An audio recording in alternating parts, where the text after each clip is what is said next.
YouTube ఛానల్‌కి స్వాగతం. ఇప్పటివరకు మన ఛానెల్‌ని సబ్స్క్రైబ్ చేసుకోకపోతే దయచేసి సబ్స్క్రైబ్ చేసుకోండి. ఛానెల్‌ని ఆదరించండి.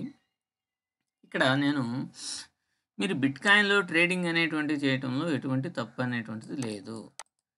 కానీ అది దేంట్లో చేయాలి? ఇక్కడ దీన్ని డెల్టా ఎక్స్‌చేంజ్ ఇట్లాంటివి ఫెమా అండ్ ఆర్‌బీఐ 2 పర్మిషన్ ఇచ్చినటువంటి ప్లాట్‌ఫామ్స్‌లో చేయాలి. నేను ఇది చెప్తుంటే నాకేం తెలీదు. నువ్వు ఏది ఇన్‌కమ్ టాక్స్ తొక్కాతడు, కమర్షియల్ టాక్స్ తొక్కాతడు అని నన్ను అంటున్నారు. దానికి తోడు నన్ను అంట్లు తోముకో, బట్టలు ఉతుక్కో, ఇయన్నీ నేర్చుకో, ఒరేయ్ కనీసం రాష్ట్రాన్ని కాదు దేశాన్ని ఏలు అని ఇట్లా మాట్లాడుతా ఉన్నారు.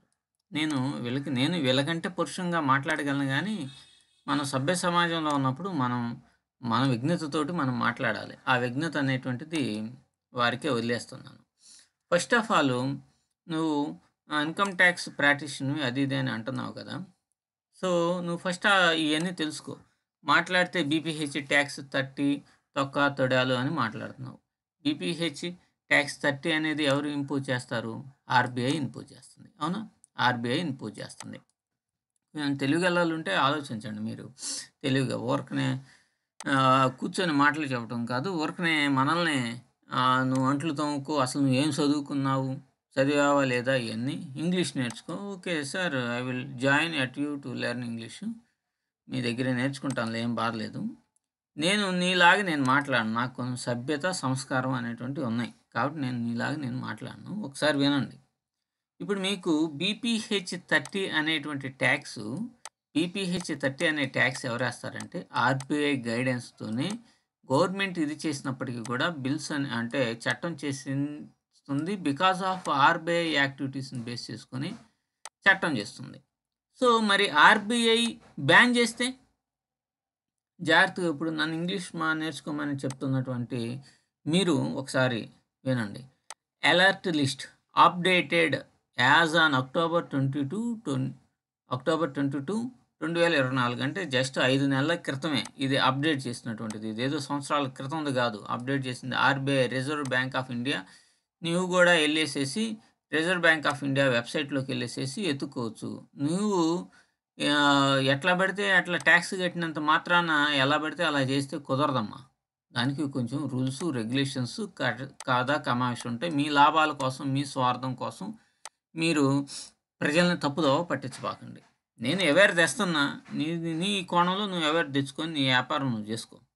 ఇక్కడ చూడండి ఇంగ్లీష్ బాగా వచ్చిన తమరు ఇదేనండి. The alert list contains names of entities which are neither authorized to deal in forex under the Foreign Exchange Management Act 1999 FEMA nor authorized to operate ఇక్కడ nor authorized to operate electronic trading platform ETP for forex transactions under the electronic trading platform Reserve Bank directions 2018లో Reserve Bank కొన్ని డైరెక్షన్స్ని ఇచ్చేసింది. కింద ఇచ్చినటువంటి FEMA యొక్క అనుబంధమైనటువంటివి కావు, నార్ authorised అవి ఆథరైజ్డ్ అనేటువంటిది కాదు అని చెప్పేసి స్పష్టంగా 2018లోనే కొన్ని ఇంప్లిమెంటేషన్స్ అనేటువంటివి తీసుకురావడం జరిగింది. అది అలర్ట్ లిస్ట్. ఇది అప్డేట్ చేసినప్పుడుదే అప్డేట్ చేసింది. The alert list also contains names of entities, platforms, websites which appear to be promoting unauthorized entities CTP, including through advertisements of such unauthorized entities are claiming to be providing training advisory services. ఈ training ఇట్లాంటివి కూడా ఇచ్చేటువంటి కొన్ని సంస్థలు ఉన్నాయి, trading platforms ఉన్నాయి. ఇట్లాంటి అన్నిటిని కూడా అనాథరైజ్డ్గా ఆర్‌బీఐ స్పష్టంగా దాని వెబ్సైట్లో చెప్పింది. గురువుగారు ఒకసారి మీరు వినండి. ఇవి చూసి ఒకసారి చెక్ చేసుకోండి. నాకు ఇంగ్లీష్ రాదు, మీకు బాగా పండితులు కాబట్టి మీరు తెలుసుకోండి. This list is not exhaustive. An entity not appearing in the list should not be assumed to be authorized by the RBI. ఇది స్పష్టంగా చెప్తుంది. an entity not appearing in the list should not be assumed to be authorized by the RBI. కొంతమంది ఏం చేస్తారంటే ఈ లిస్టులో లేనటువంటి అవి ఈ లిస్టులో లేవనుకోండి. ఈ లిస్టు ఇచ్చారు కదా, ఒక లిస్ట్ అనేటువంటిది ఇచ్చారు కదా. ఇన్ కేసు కొన్ని లిస్టులో లేనంత మాత్రాన వాటికి అథారిటీ ఉన్నట్టు కాదు అని స్పష్టంగా ఆర్బీఐ చెప్తుంది. ఇక్కడ ఎంత స్పష్టంగా ఉంది. అంటే నాకంటే ఇంగ్లీష్ రాదు. నువ్వు కొద్దిగా బాగా వచ్చు కదా తమరికి. మీరు చూడండి. చూసి ఇచ్చేయండి. ఊరకనే అంట్లు తోముకో, పని పాటో లేదు. ఎట్లా నాకు పని పాట ఉంది. లేదో సరే పని లేనోడిని. నువ్వు చెప్పు చూడు. సరే ఇక్కడ నేను చూస్తున్నా. ఇది చూడండి 6 ఎక్స్‌నెస్ www.xness.com. మరి మీరు కాపీ ట్రేడింగ్ చేస్తుంది దీంట్లోనే గానయ్యా? కాపీ ట్రేడింగ్ చేస్తుంది దీంట్లోనే కదా సార్ మీరు. మరి ఆర్బీఐ ఇచ్చింది కదా, అలర్ట్ లిస్ట్ ఎందుకు ఇచ్చింది? అంటే పర్మిషన్ ఇచ్చినట్ట? నువ్వు ట్యాక్స్ కట్టుకుంటే పర్మిషన్ ఇచ్చేసినట్ట? మీరు ట్యాక్స్ కట్టినా దేంట్లో కట్టాలి? డెల్టా ఎక్స్చేంజి ఇట్లాంటి ఆథరైజ్డ్ దాంట్లో ఉన్నటువంటి వాటికి ట్యాక్స్ కట్టాలి నువ్వు. ₹1,00,000 కనుక వస్తే 30% ట్యాక్స్, 4% సెస్ ఉంటుంది. ఇది కట్టాలా? ఫెమా ఎట్లా ఇట్లాంటి వాటిలో కానీ చేస్తే ఇప్పటి వరకు క్రిప్టో కరెన్సీలో 1% మాత్రమే సక్సెస్ రేట్ అనేటువంటిది ఉంది. మీరు ఒకసారి లాభాలు తీసుకొచ్చి మీ డబ్బుల్ని మీ బ్యాంకులకి ట్రాన్స్ఫర్ చేసుకోండి. మీకు తెలుస్తుంది యాక్షన్స్ రియాక్షన్స్ ఎట్లా ఉంటాయో తెలుస్తుంది. ఓకే, సరే ఎంతో నీతులు. ఇప్పుడు నేను వీడియోస్ చేయడం మొదలుపెట్టిన కానించి ఒక్కోడు నీతులు చెబుతున్నాడు. ఇప్పుడు కస్టమర్స్తో ఒళ్ళు దగ్గర పెట్టుకొని మాట్లాడుతూ ఉన్నారు. సరే, ఇప్పుడు దీనికి సమాధానం చెప్పు. ఇది ఎక్కడుంది? ఇక్కడ ఉంది గురువు గారు, చెప్పండి. ఇప్పుడేదో నిజాయితీగా మీది అయిపోతే 0 అయిపోయిన తర్వాత నేను కన్సల్ట్ అయ్యేది ఏంది నా బొంద? ఇప్పుడు చూడండి, నేను మాట్లాడాలనుకుంటే నీకంటే బాగా మాట్లాడతా. కానీ సంస్కారం అనేది అడ్డొస్తుంది. కొద్దిగా సంస్కారంతో మాట్లాడటం నేర్చుకో. అట్లీస్ట్ ఇప్పటి నుంచి అన్నా ప్రాఫిట్స్ ఉంటాయి అనుకుంటే ఇంకా మైనస్‌లోకి పోతూనే ఉంది.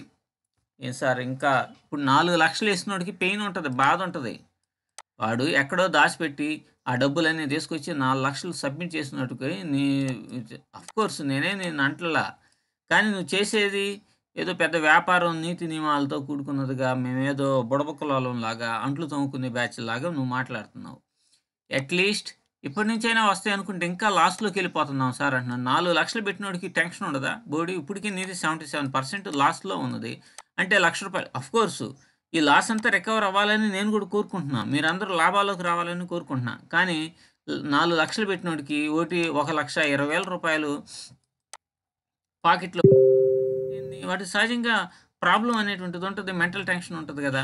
కనీసం నువ్వు ఇక్కడ టిక్లు చూసావు, కనీసం రెస్పాండ్ అయ్యావా? మనోడితో ఏమన్నా మాట్లాడావా? ఏమండి పర్వాలేదు, ఏదో ఆత్మస్థైర్యాన్ని ఇచ్చే పనన్నా చేసావా? కానీ నెలకు ₹2,000 మాత్రం టెలిగ్రామ్ బ్యాచ్ కావాలా? ఇది మాత్రం కావాలా? వచ్చే లాభాల్లో 50% కమిషన్లు మాత్రం కావాలా? మళ్ళీ నీ లింకులు రిజిస్ట్రేషన్ చేసుకోవడానికి ₹3,000 కావాలా? మరి ఈ పాపం ఇంత డబ్బు పోగొట్టుకున్నాడిని కనీసం నువ్వు ఫోన్ అన్నా చేసావా? కనీసం మా అసలైనా వచ్చేలా చేస్తారా? ఎంత దీనంగా అడుగుతున్నాడు చూడండి. వాడికి ఎంత బాధ ఉంటుంది. డబ్బులు పోయినోడికి బాధ ఉండేది. గుడ్డు పెట్టే కోడికి తెలిసిద్ది నొప్పేందో. నిద్రలో కూడా రావడం లేదు సార్.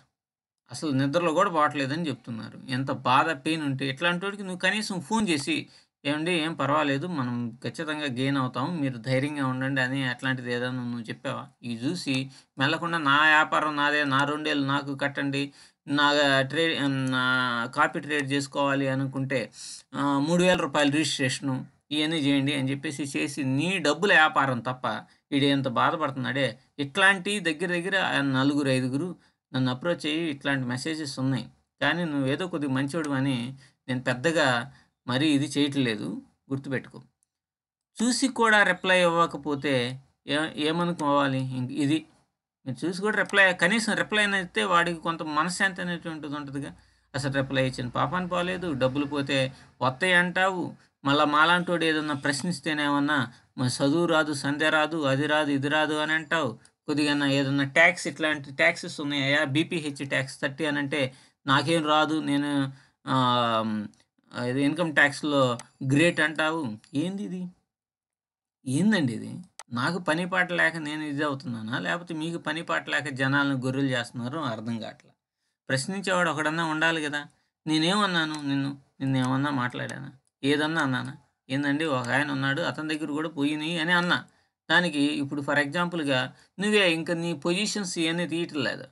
నువ్వేం చేసావు? 0.1 లాట్కి 0.01 లాట్కి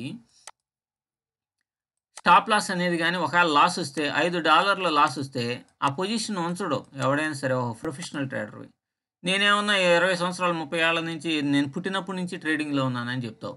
0.01 లాట్‌కి మీరు చూపిస్తున్నటువంటి లాక్స్ $374, $470 అట్లా ఉంది.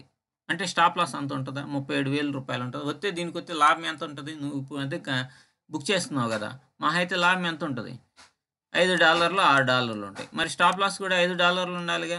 కనీసం $374కి, $216కి, $700కి ఇట్లా వెళ్ళిపోయి ఉన్నాయి. ఇదేం ట్రేడింగ్? 1,07,000 దగ్గర నువ్వు కొనేసేసి గప్‌షిప్‌న మెల్లగా పోతే పోయారులే జనం, నా దగ్గర డబ్బులున్నాయి కాబట్టి నీ దగ్గర డబ్బులున్నాయి నువ్వు వేసుకున్నావు. నీ దగ్గర డబ్బులు ఎట్లా వస్తున్నాయి? ఇదిగో నెల నెల ఇది సబ్స్క్రిప్షన్ $2,000.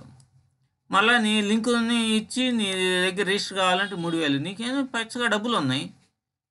నువ్వు ఎన్నైనా మాట్లాడతావు. మేము మాలాంటోడు మాట్లాడితే చదువులు రావు, గిదువులు రావు. మాకు పని పాట లేదు. మేము పనికిమాలినోళ్ళం. ఒప్పుకుంటున్నా. మాకేం పని పాట లేక యూట్యూబ్‌లో నీ మీద వీడియో చేస్తే లక్షలు లక్షలు వస్తాయని ఇది చేస్తున్నాను. సరే నేను అంట్లు తోమడమే కాదు బట్టలు కూడా ఉతుకుతున్నాను. బట్టలు కూడా ఉతుక్కుంటా. తప్పేముంది? అంట్లు తోమటంలో, బట్టలు ఉతుక్కోవటం. నువ్వు చదువుకునే టైంలో హైదరాబాద్ లాంటి చోట రూమ్ తీసుకొని ఉన్నప్పుడు బట్టలు ఉతుక్కోలేదా? అంట్లు తోముకోలేదా? మరి ఇదేంది పరిస్థితి? కనీసం ఇట్లాంటి 5 నేను ఎందుకంటే నీ మీద కొద్దిగా సాఫ్ట్ కార్నర్ నుండి నేను వదిలేస్తున్నా. నువ్వు ఇట్లా మాట్లాడటం, ఇట్లా ఇది చేయటం అంటే ఈడొక్కడికి న్యాయం చేయి. గుడ్డు పెట్టే కోడికి తెలిసిద్ది నొప్పి. నీదేం పోయింది? అంటే ప్రశ్నించేవాడు ఉంటాడు. నేనేదో పెద్ద ప్రపంచాన్ని విస్తరించు అసలు యూఎస్‌లో ఎక్స్‌నెస్‌కి అసలు పర్మిషనే లేదు. నీకు తెలుసా? యూఎస్‌లో అసలు ఎక్స్‌నెస్ పర్మిషన్ లేదు. ఎందుకు ఇవ్వలేదు వాళ్ళు పర్మిషన్? పిచ్చి నాయాళ్ళ ఇవ్వలేదా? ఏదో పెద్ద ప్రపంచాన్ని ఉద్ధరించేవాడిని. ఎవడో ఒకడు ఏదో పని చేయాలయ్యా. నా అన్వేషణ 5 సంవత్సరాల నుంచి పోరాటం చేస్తుంటే ఇప్పటికి అది ఫుల్‌ఫిల్ అయింది. ఎవడో ఒకడు నేను అంత గొప్ప అని నేనేం అంటలా. నా ద్వారా చాలామంది ఆహ్, స్టాక్ మార్కెట్‌లో ఇట్లాంటి ఫేక్ స్టాక్ మార్కెట్ ట్రైనర్స్ నుంచి బయటపడ్డోళ్ళు నంబర్ ఆఫ్ ఉన్నారు. నా వీడియోస్ కింద నువ్వు కామెంట్ బాక్స్‌లో కామెంట్స్ చూడు. కనీసం నువ్వు కామెంట్స్ బాక్స్‌లో కామెంట్స్ అన్నా ఆన్ చేసుకున్నావా? చూడు తెలిసిద్ది ఎంతమంది ఇదయ్యారు. అంతేగాని నీలాగా 40, 50 మందిని ముంచలా. ఆళ్ళ డబ్బుల్ని సర్వనాశనం నేను జేయలా. అది. మనం మాట్లాడేటప్పుడు కొద్దిగా విజ్ఞతతో మాట్లాడాలా. ఓకే. మీ వ్యాపారం మీరు జేసుకోండి. కానీ ఇది లీగలా? ఇల్లీగలా? అనేది నేను నా కోణంలో నేను చెప్పుకుంటా ఉన్నాను. మీకెందుకంత నొప్పి? Thank you very much.